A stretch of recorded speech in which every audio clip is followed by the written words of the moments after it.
Jadi assalamualaikum warahmatullahi taala wabarakatuh. Nah, di sini di kelompok saya akan menjelaskan materi pada pertemuan 2, 3 dan 4 dan materi selanjutnya akan disampaikan oleh rekan saya yaitu Salman Al-Farisi.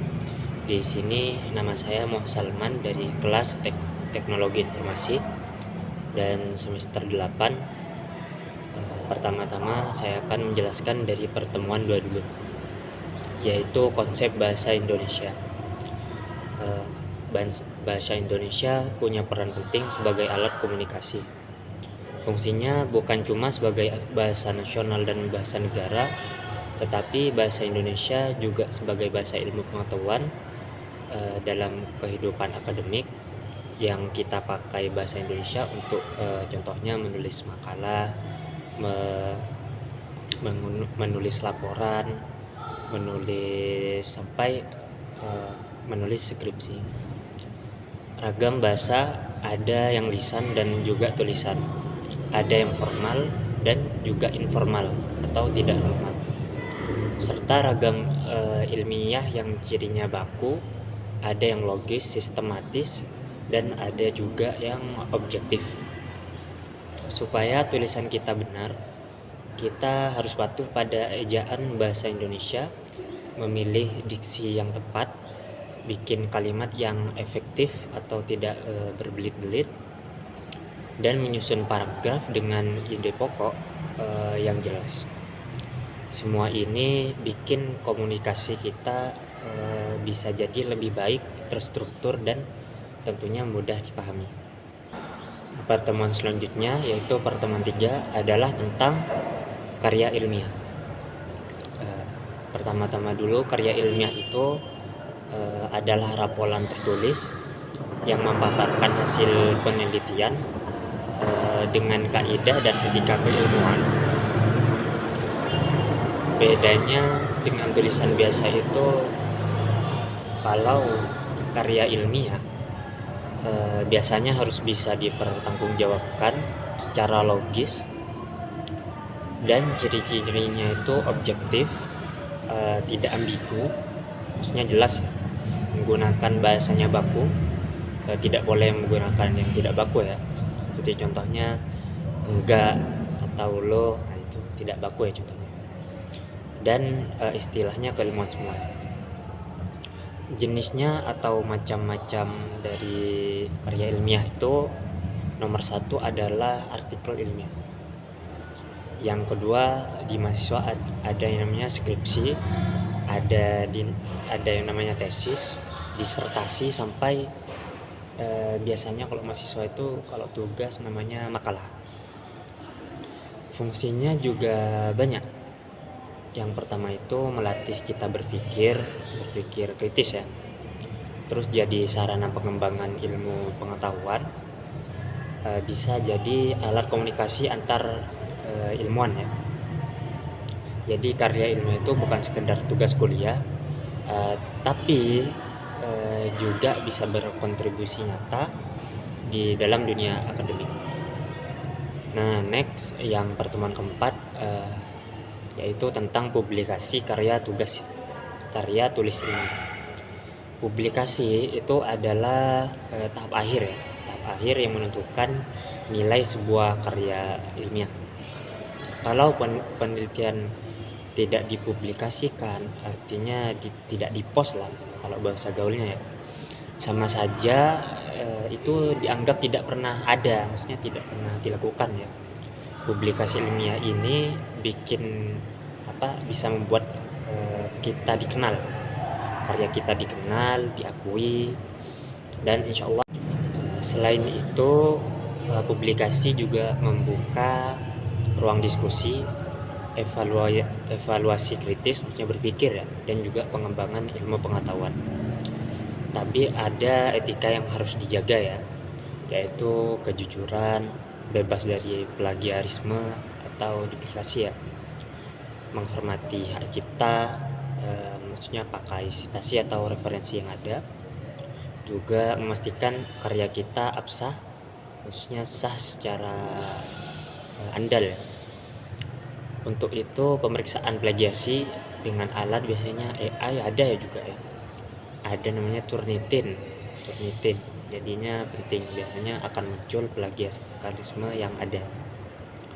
Dengan publikasi etis yang ada atau dan benar, reputasi penulis dan lembaga akan meningkat sekaligus memperkuat pengembangan ilmu pengetahuan. Mungkin cukup itu saja, 3 materi saja, dan selanjutnya akan dilanjutkan oleh teman saya Salman Al-Farisi ya. Assalamualaikum warahmatullahi taala wabarakatuh. Assalamualaikum warahmatullahi wabarakatuh. Perkenalkan, nama saya Muhammad Salman Al-Farisi. Di sini saya akan melanjutkan presentasi dari saudara Salman sebelumnya. Saya akan mempresentasikan pertemuan kelima, yaitu tentang paragraf. Paragraf adalah sekumpulan kalimat yang tersusun secara sistematis dan saling berkaitan untuk menyampaikan suatu gagasan utama. Paragraf menjadi bagian penting dalam penulisan karena berfungsi menyusun ide agar mudah dipahami pembaca. Paragraf memiliki beberapa ciri-ciri, yaitu 1. Memiliki gagasan utama. 2. Terdiri dari beberapa kalimat. 3. Kalimat saling berhubungan. 4. Menggunakan bahasa yang jelas dan efektif. Dan 5. Memiliki kesatuan dan kepaduan. Paragraf juga memiliki struktur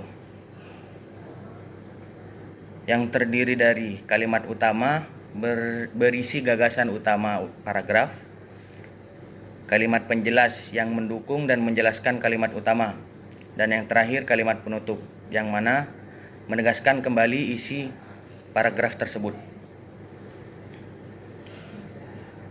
Ada berbagai jenis paragraf berdasarkan kalimat utama. Contohnya, yaitu paragraf deduktif, kalimat utama di awal. Contohnya, belajar sangat penting bagi masa depan. Dengan belajar, seorang dapat meningkatkan pengetahuan dan keterampilan. Yang kedua yaitu paragraf induktif. Kalimat utama berada di akhir. Contohnya, banyak siswa rajin membaca, mengerjakan tugas, dan aktif di kelas. Hal tersebut menunjukkan bahwa mereka memiliki semangat belajar yang tinggi. Dan yang terakhir, paragraf campuran. Kalimat utama berada di awal dan ditegaskan kembali di akhir. Ada beberapa langkah untuk menyusun paragraf. Langkah pertama yaitu menentukan topik. Yang kedua, menentukan ide pokok. Yang ketiga, mengembangkan kalimat penjelas. Yang keempat, menyusun kalimat secara runtut. Dan yang terakhir, memeriksa kembali ejaan dan keterkaitan yang sudah ditulis. Baik, kita lanjut ke pertemuan ke-6, yaitu tentang deskripsi kerangka karangan. Kerangka karangan adalah susunan rencana atau garis besar isi tulisan yang memuat ide-ide pokok secara sistematis sebelum karangan tersebut dikembangkan menjadi karangan utuh. Kerangka ini membantu penulis menyusun tulisan agar terstruktur, runtut, dan mudah dipahami. Ada berbagai macam fungsi kerangka karangan. 1. Memudahkan penulis dalam mengembangkan ide-idenya. Yang kedua, menjaga alur tulisan tetap terarah. Yang ketiga, menghindari pengulangan pembahasan. Dan yang keempat, membantu menghasilkan tulisan yang sistematis dan logis.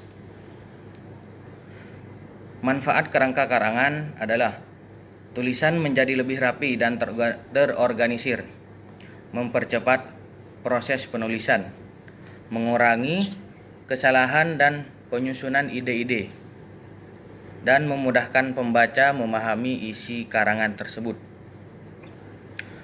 Kerangka karangan memiliki beberapa struktur yang terdiri dari 3 bagian utama, yaitu A. Pendahuluan, B. Isi, atau pembahasan. Yang terakhir C. Penutup. Dalam pendahuluan berisi latar belakang, rumusan masalah, dan tujuan penulisan. Di dalam isi ada ide pokok utama, sub-sub pembahasan, dan data, fakta, atau contoh pendukung. Dan di penutup terdiri dari kesimpulan dan saran. Ada berbagai jenis kerangka karangan. Kerangka karangan topik dan kerangka kalimat. Kerangka topik disusun dalam bentuk kata atau frasa. Contohnya, pentingnya pendidikan, pengertian pendidikan, manfaat pendidikan, dampak kurangnya pendidikan. Contoh kerangka kalimat.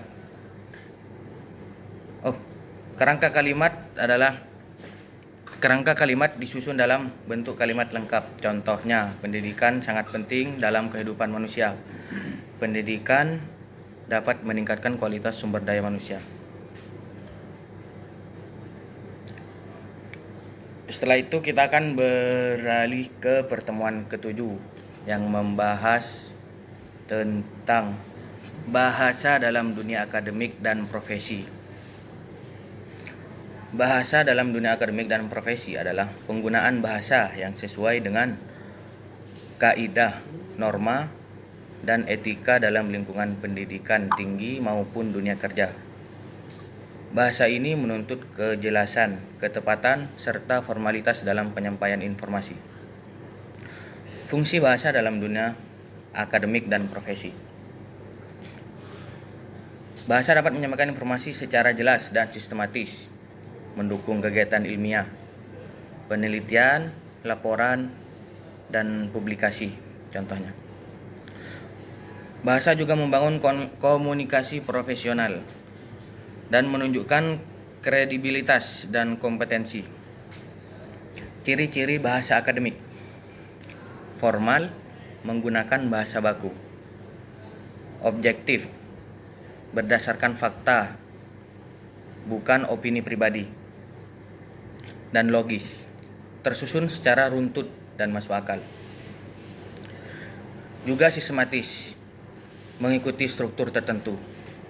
Dan efektif, tidak bertele-tele dan mudah dipahami. Ciri-ciri bahasa profesional. Sopan dan santun, jelas dan tidak ambigu, sesuai dengan konteks pekerjaan, menghindari bahasa emosional, dan mengutamakan kejelasan tujuan komunikasi. Penggunaan bahasa dalam dunia akademik. Ini biasanya ada di penulisan karya ilmiah, dipakai di penulisan karya ilmiah, presentasi ilmiah, dan diskusi akademik. Sedangkan penggunaan bahasa dalam dunia profesi biasanya contohnya itu digunakan pada surat resmi, laporan kerja, dan komunikasi di tempat kerja. Kesalahan bahasa dalam dunia akademik dan profesi. Menghindari plagiarisme, menyebutkan sumber referensi, menggunakan bahasa yang santun dan tidak menyinggung pihak lain. Ada beberapa tips menggunakan bahasa dengan baik, yaitu gunakan bahasa baku, perhatikan ejaan, gunakan kalimat efektif, sesuaikan dengan audiens, lakukan editing dan revisi. Sekian presentasi pertemuan ke-5 sampai ke-7. Mungkin hanya itu yang bisa saya sampaikan. Assalamualaikum warahmatullahi wabarakatuh.